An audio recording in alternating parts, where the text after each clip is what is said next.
Exercice 37. Une source immobile émet un son à une fréquence de 4000 Hz. Déterminez la fréquence perçue par une personne assise dans une voiture qui se déplace à 90 km/h.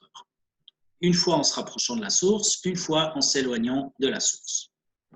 Donc, je vais dessiner la source. Je vais faire un petit dessin ici. Vous avez une source qui est donc l'émetteur, qui émet des sons qui partent dans tous les sens.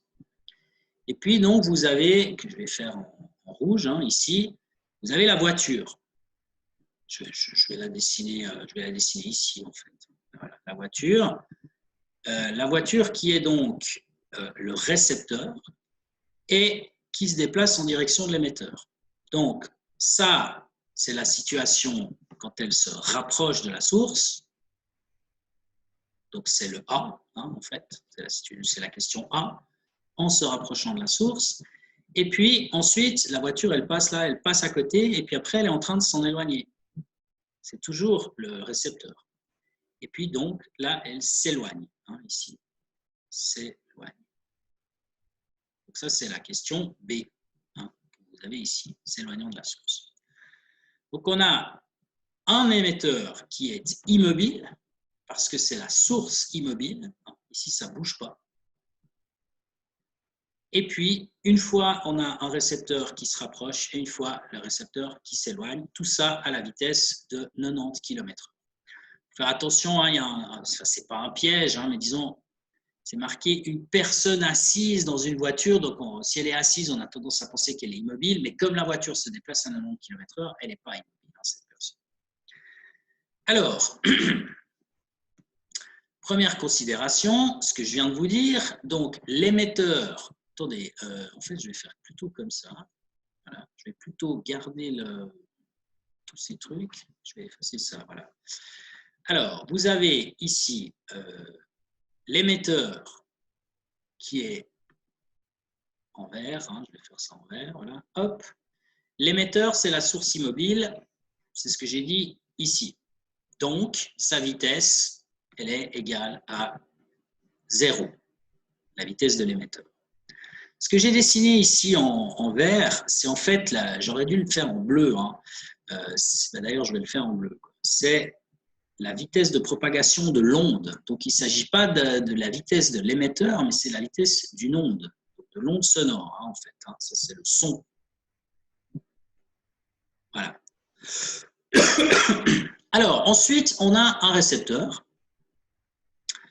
qui est en fait la personne qui est dans la voiture. Et donc, cette personne, elle se déplace à une vitesse VR, c'est le récepteur qui est de 90 km/h. Et donc, si on divise ça par 3,6, on trouve le nombre de mètres par seconde, c'est-à-dire 25 mètres par seconde. On sait encore que la fréquence du son, elle est de 4000 Hz, c'est celle qui est émise en fait. Et puis, la vitesse du son dans l'air, c'est 340 mètres par seconde. Alors, maintenant qu'on a tout ça, eh bien, ce qu'il faut faire, c'est appliquer la loi de l'effet Doppler. Alors, la loi de l'effet Doppler, il faut que vous alliez dans votre cours, là, ici, et il faut donc appliquer cette règle-là en bas. Maintenant, il faut savoir si on met des plus, des moins en haut et en bas. Alors, on se rappelle, ça se passe, j'aurais bien voulu avoir tout sur la même page, mais je n'ai pas réussi. Donc, c'est ici que ça se passe, à la page suivante. Donc, tout d'abord, nous, on a un émetteur qui est immobile. Donc, ça veut dire VE égale 0. Donc, en fait, ce cas de figure ne nous intéresse pas et ce cas de figure ne nous intéresse pas parce que l'émetteur, il ne s'éloigne pas, il ne se déplace pas, il ne bouge pas. Donc, c'est dans ces deux cas. Alors, si le récepteur, c'est-à-dire la personne qui est dans la voiture, se déplace vers l'émetteur, donc dans sa direction, on met un plus au numérateur. Donc ça, c'est la question A, en fait. Ça veut dire que la voiture s'approche. Si elle s'approche, elle se déplace vers l'émetteur. Ça, c'est la question A.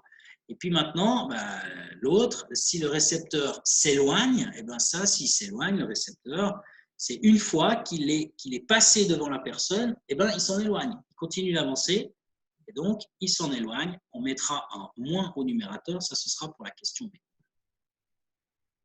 Donc, rappelons-nous, 1 plus au numérateur pour la question A, 1 moins au numérateur pour la question B. Et puis, pour ce qui est du dénominateur, eh bien, au dénominateur, on s'intéresse à rien du tout parce que au dénominateur, c'est-à-dire ce qu'il y a sous la barre, en fait, ici, hein, la vitesse de l'émetteur étant égale à 0, ben là, on fait plus ou moins 0, donc ça donne toujours, c'est la même chose. Hein.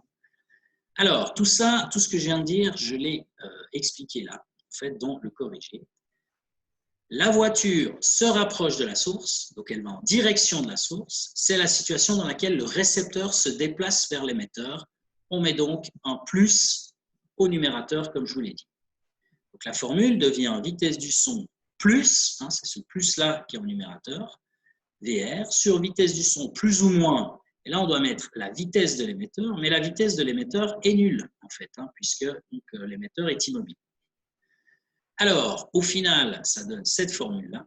On remplace la vitesse du son par 340, hein, c'est ici, et puis on remplace la vitesse du récepteur, qui est celle de la voiture, par les 90 km/h qui, en mètres par seconde, valent 25 mètres par seconde. Et donc, il nous reste là-dedans la fréquence F, hein, la fréquence qui est 4000 Hz. Donc, si vous faites le calcul, vous trouvez un résultat qui est, que j'entoure en jaune, qui est d'environ 4294 Hz.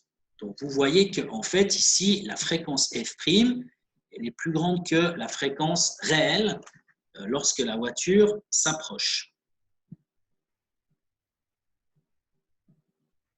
Donc, l'idée, c'est la suivante. Vous êtes, par exemple, dans la voiture, et puis vous entendez, je sais pas, allez, on est imaginons, hein, vous êtes vacances à la mer, et puis sur une plage, il y a je sais pas, de la musique, hein, vous entendez des haut-parleurs, puis vous arrivez en voiture, vous passez à côté.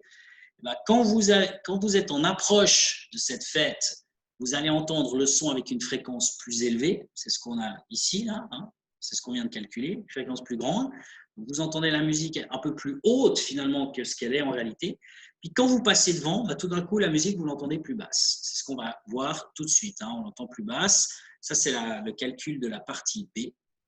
Alors, dans la partie B, ici, voilà, tac, ici, comme ça. Donc, cette fois, dans la partie B, vous avez la voiture qui s'éloigne de la source. Je vous rappelle que dans notre truc, la voiture, c'est le récepteur et la source, c'est l'émetteur. Et donc, comme on a dit tout à l'heure, et ça, je vous le remonte quand même une fois, hop, le récepteur s'éloigne de la source. Si on va regarder là, voilà, le récepteur s'éloigne de la source, le récepteur s'éloigne de l'émetteur, on met un moins au numérateur. Donc un moins sous la barre. Alors ça, c'est ce que j'ai fait ici.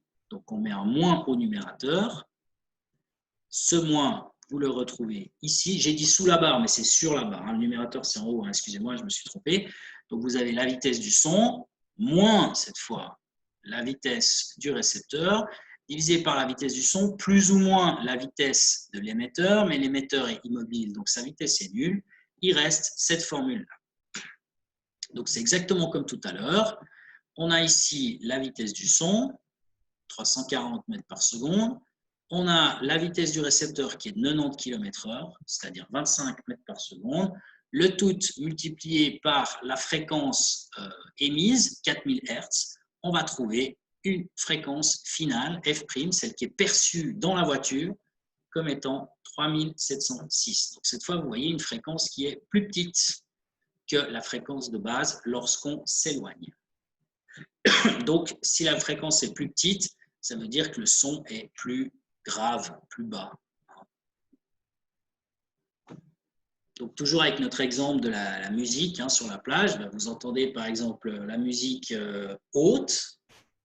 Bon, je ne vais pas commencer à chanter, hein, quand même, je me suis assez ridiculisé sur Internet comme ça. Et puis donc, une fois que vous passez devant l'endroit où il y a la musique, vous entendez le son qui tombe, un peu comme une voiture qui fait... Sauf que quand c'est la voiture qui fait ça, c'est le récepteur qui est immobile et l'émetteur qui bouge. Et là, dans ce cas de figure, c'est le contraire. C'était l'émetteur qui est immobile et le récepteur qui bouge. Et vous voyez que le principe, en fait, est le même. C'est-à-dire, on a aussi des changements de fréquence qui vont dans le même sens. Par contre, ce que je peux vous dire, c'est que, et ça, je ne crois pas que j'en ai parlé dans les remarques, mais du coup, j'en ferai une autre de remarque. Du point de vue des calculs, ça n'est pas la même chose si c'est si c'est l'émetteur qui s'approche du récepteur immobile ou si c'est le récepteur qui s'approche de l'émetteur immobile. On a les mêmes plus ou moins effets, mais par contre, on n'a pas du point de vue des calculs, c'est pas la même chose.